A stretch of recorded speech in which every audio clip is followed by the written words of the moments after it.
이참정 한로가 묻는 편지. 제가 얼마 전 조실 스님을 방문했을 때 스님께서 꽉 막혀 있던 저를 분발시켜 주신 덕분에 문득 깨우친 바가 있었습니다. 돌이켜보면 저는 근기가 어둡고 둔하여 일생 배우고 이해한 것이 모두 분별심의 견해에 떨어져 있었습니다.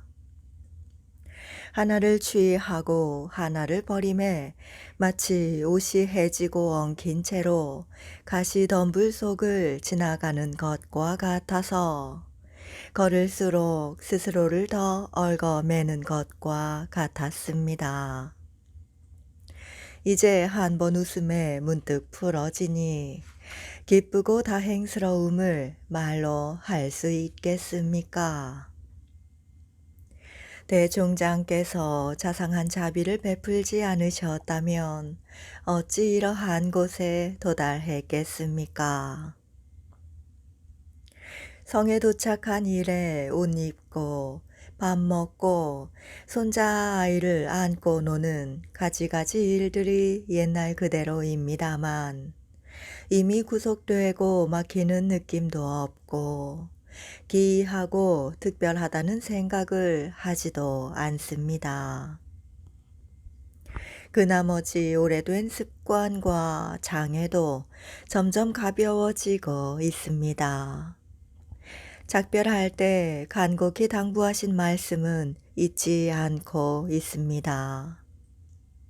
거듭 생각해 보니 이제야 비로소 선문에 들어왔지만 큰 법에는 아직 밟지 못하여 시시각각 사물을 대하고 일을 처리함에 아직 장애가 없지 않습니다. 바라옵건대 다시 가르침을 주셔서 마침내 지극함을 얻도록 해주셔야 스님의 법석에 흠이 없을 것입니다.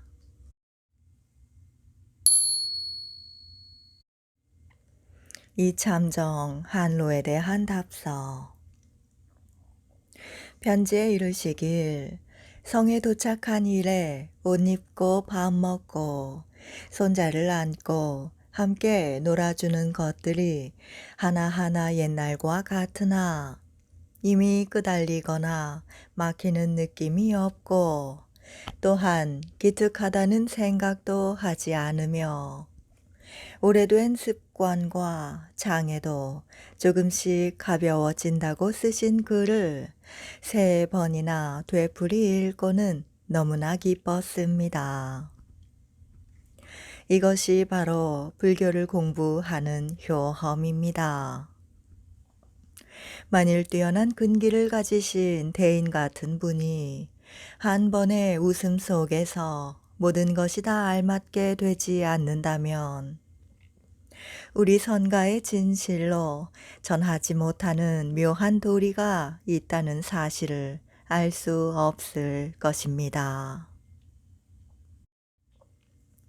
만약 대인과 같은 사람이 아니라면 의심과 노여움이라는 2글자의 법문을 영원히 되려 부수지 못할 것입니다.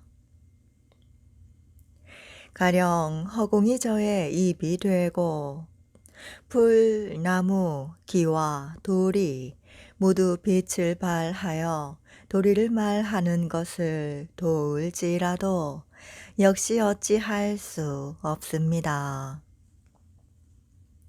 바야흐로 이 하나의 인연은 전할 수도 없고 배울 수도 없음을 믿고서 모름지기 스스로 증명하고 스스로 깨달아 스스로 긍정하고 스스로 쉬어야 비로소 투철할 것입니다. 공께서는 이제 한번 웃음에 얻은 것이 문득 사라졌으니 다시 무슨 말을 하겠습니까? 부처님께서 말씀하셨습니다. 중생이 말하는 것을 취하지 말지니 모두가 유의에 허망한 일이다. 비록 다시는 말의 길에 의지하지 않는다 하더라도 또한 말 없음에 집착하지도 말아야 한다. 보내주신 편지의 말씀에 이미 구속되고 막히는 느낌이 없고 또 기특하다는 생각도 하지 않는다고 하시니 이는 부처님의 말씀과 극히 들어맞는 것입니다. 이와 같이 말하면 부처님의 말씀이라 부르지만 이와 달리 말하면 마구니의 말이 됩니다. 저는 평소에 차라리 이 몸으로 모든 중생을 대신하여 지옥의 고통을 받을지언정 결코 이 입으로 불법을 왜곡시켜 중생의 사고방식에 맞게 말함으로써 모든 사람의 안목을 흐리게 만들진 않겠다는 서원을 세우고 있습니다. 공께서 이미 이러한 곳에 당도하였으니 이 일이 남으로 말미암아 얻어지는 것이 아님을 알 것입니다. 다만 이전과 다름이 없을 뿐 또다시 큰 법을 밝히느니 밝히지 못하느니 상황에 따라 막히느니 막히지 않느니 하고 묻지는 말아야 합니다. 만약 이런 생각을 한다면 이전과 다르게 됩니다. 편지에 보니 여름이 지나면 다시 성을 나설 것이라 하므로 저는 매우 흐뭇합니다. 만약 다시 시끄럽게 찾아다니며 쉬지 못한다면 이는 알맞지 않습니다. 지난날에는 공이 크게 기뻐함을 보았기 때문에 감히 말해주지 않았으니 지적하는 말이 무시당할까 염려스러웠기 때문입니다. 이제 공의 기쁨도 이미 가라앉았으므로 감히 가리켜 보겠습니다. 이 일은 결코 경솔히 해서는 안 되고 반드시 얻기 어렵다는 생각을 해야 합니다.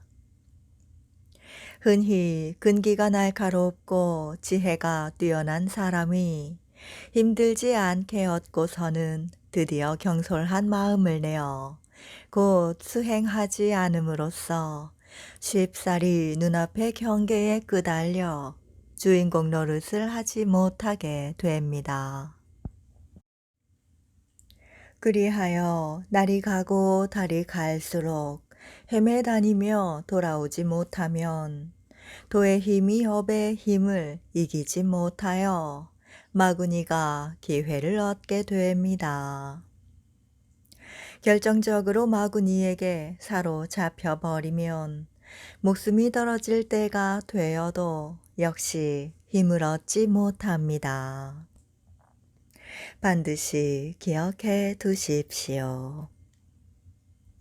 지난날 하신 말씀에 일하면 문득 깨달으니 깨달음을 타고서 모두가 녹아버리지만 사는 문득 없어지지 않고 점차 사라진다고 하셨는데 가고 머물고 앉고 누움에 이것을 절대 잊어서는 안 됩니다. 그 밖에 옛 사람들의 여러 가지 다양한 말들도 일절 진실하다고 여겨서는 안 되고 또한 헛되다고 여겨서도 안 됩니다. 오랫동안 순수하게 익어가다 보면 저절로 자기의 본래 마음과 말없이 하나가 될 것이니 뛰어나고 특별한 것을 따로 찾을 필요는 없습니다. 옛날 수료 스님은 등나무를 캐는 곳에서 마조에게 물었습니다. 무엇이 조사가 서쪽에서 오신 뜻입니까? 마조가 말했습니다. 가까이 오라, 그대에게 말해주겠다. 수료가 가까이 오자마자 마조는 앞을 막아서서 발로 차 넘어뜨렸습니다. 수료는 자기도 모르게 일어나서는 손뼉을 치고 크게 웃었습니다. 마조가 말했습니다. 그대는 무슨 도리를 보았기에 바로 웃느냐? 수료가 말했습니다. 온갖 법문과 헤아릴 수 없는 묘한 뜻을 오늘 터럭 하나 위에서 근원까지 완전히 다 알았습니다. 마조는 곧 그를 간섭하지 않았습니다. 설봉은 고산의 인연이 무르익은 것을 알고 하루는 문득 갑자기 멱살을 쥐어 꼼짝 못하게 하고는 말했습니다. 무엇이냐? 고산은 시원하게 깨닫고는 깨달은 마음조차 곧 없어져서 다만 미소 지으며 손을 들어 흔들 뿐이었습니다. 설봉이 말했습니다. 그대가 도리를 이루었느냐? 고사는 다시 손을 흔들며 말했습니다. 스님, 무슨 도리가 있겠습니까? 설봉은 곧 그만두었습니다. 몽산의 도명선사가 노행자를 쫓아가 대유령에 이르러 의발을 빼앗으려고 하니 노행자는 바위 위에 의발을 던져두고 말했습니다. 이 옷은 믿음을 나타내는 것이니 힘으로 다툴 수가 있겠는가? 당신 마음대로 가져가시오. 도명이 옷을 집어들려고 하였으나 옷은 움직이지 않았습니다. 이에 도명이 말했습니다. 나는 법을 구하러 온 것이지 의발 때문에 온 것이 아닙니다. 행자께서는 법을 열어 보여 주십시오. 노행자가 말했습니다. 좋다고도 생각하지 말고 나쁘다고도 생각하지 마십시오. 바로 이러한 때에 무엇이 스님의 본래 면목입니까? 도명은 즉시 크게 깨달았는데 온몸에 진땀이 솟았습니다. 눈물을 흘리며 절을 하고 말했습니다. 위로부터 내려온 은밀한 말과 은밀한 뜻 밖에 또다시 무슨 뜻이 있습니까? 노행자가 말했습니다. 내가 지금 당신에게 말하는 것은 은밀한 뜻이 아닙니다. 당신이 만약 자기의 면목을 되돌아 본다면 은밀한 뜻은 도리어 당신에게 있습니다. 내가 말한다면 은밀하지 않은 것입니다.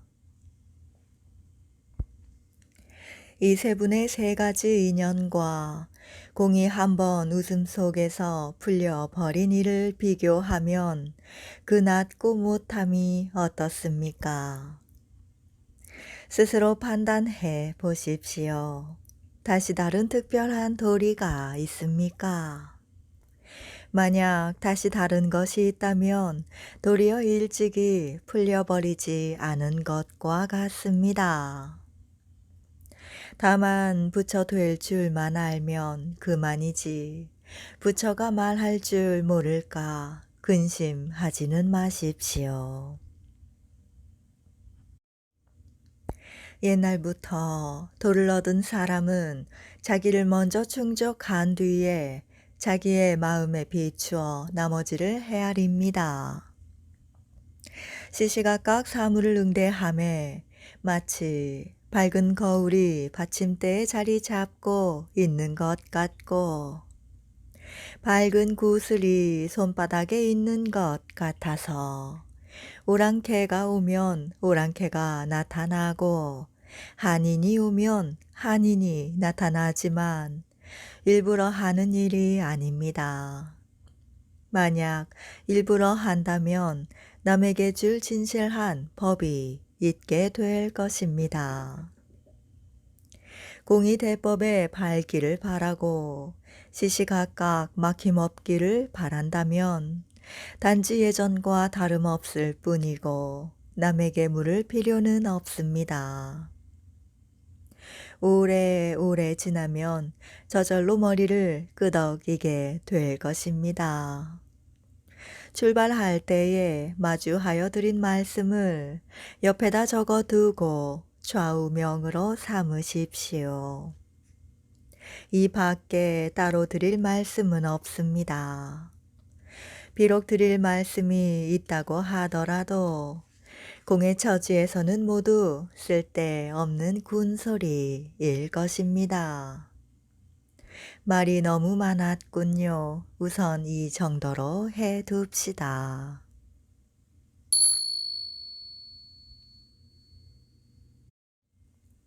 이참정 한로가 묻는 편지 2. 제가 근래 깨우쳐 주시는 답신을 받아보니 깊은 뜻을 모두 갖추고 있었습니다. 제가 스스로 경험한 것이 셋이 있으니 첫째는 일을 함에는 막히거나 순조롭거나에 상관없이 인연을 따라 응하되 마음속에 남겨두지 않음이요. 둘째는 오래되어서 두터운 습기를 버리거나 물리치지 않아도 저절로 가볍고 작아짐이요. 셋째는 옛 사람의 공안이 전에는 막막하였는데 유사히 다시 살펴보니 이것이 본래 어두운 것이 아니었습니다.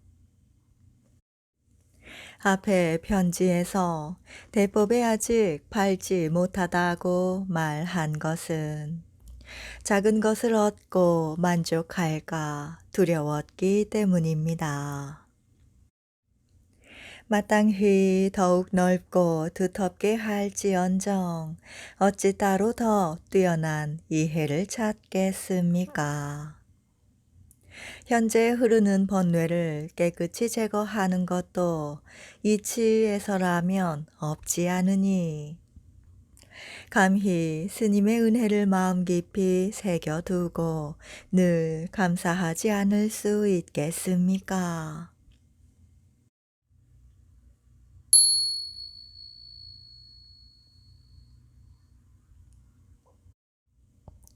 이참정 한로에 대한 답서 2. 편지를 받아보니 우러러보는 마음이 더욱 더합니다. 모르겠습니다만 요사이 인연 따라 비워가서 뜻대로 자유롭습니까? 가고 머물고 앉고 눕고 하는 행동 거지에서 잡다하고 피곤한 번뇌에 굴복하지는 않습니까? 잠과 깨의 양쪽에서 한결같을 수 있습니까? 이전처럼 생활하는 곳에서 원래의 모습을 바꾸지는 않았습니까? 중생의 분별심을 이어가지는 않습니까? 다만 세속적인 분별심을 없애면 될 뿐 따로 성스러운 지식과 이해는 없습니다. 공은 이미 한 번 웃음에서 바른 눈이 활짝 열려 깨달은 소식조차 문득 사라졌으니 힘을 얻음과 얻지 못함은 마치 사람이 물을 마셔보아 그 차갑고 따스함을 스스로 아는 것과 같습니다.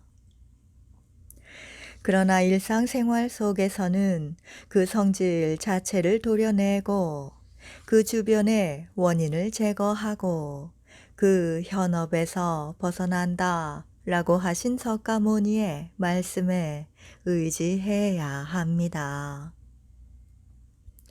이것이 바로 일 마친 대장부의 방편 없는 가운데 참된 방편이며 닦아 깨달음 없는 가운데 참된 닦아 깨달음이며 취하고 버림 없는 가운데 참된 취하고 버림입니다. 예수님은 피부가 모두 떨어져 나가고 오직 하나의 진실만이 있다 라고 하셨으니 마치 전단나무의 무성한 가지가 모두 떨어져 나가면 오직 참 전단만이 있는 것과 같습니다. 이것이 현업에서 벗어나고 주변의 간접 원인을 제거하고 그 자체를 도려내는 일의 지극함입니다. 공께서도 한번 생각해 보시기 바랍니다. 이와 같은 말도 일 마친 대장부의 입장에서는 섣달의 한자루 부채와 같이 쓸모없는 것입니다만 아마 남쪽 지방은 춥고 더움이 일정하지 않으니 없어서는 안 될 것입니다.